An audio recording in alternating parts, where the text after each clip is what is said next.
শেষ রাত্রে লক্ষ লক্ষ মানুষ শাপলা চত্বরের রোডে তাহাজ্জুদরত, মোনাজাতরত, জিকিররত অবস্থায় ছিল। সেখানে ফ্যাসিস্ট সরকার যেইভাবে আক্রমণ করেছিলেন, ঠিক সেই কায়দায় গতকাল টঙ্গীর মাঠে আক্রমণ করা হয়েছে।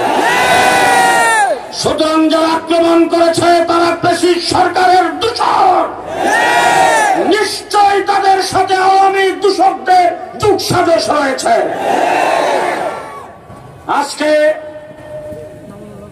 এখানে অনেকেই বক্তব্য রেখেছেন, বক্তব্য আপনারা শুনেছেন। আমরা সারাদিন প্রশাসনের সাথে বৈঠক করেছি। গতকাল যে আক্রমণ হয়েছে তার আগে এই গেইটে পুলিশের পাহারা ছিল। সেই পুলিশের পাহারা কারা সেখান থেকে পুলিশকে হটাইছেন তাদেরকেও খুঁজে বের করতে হবে।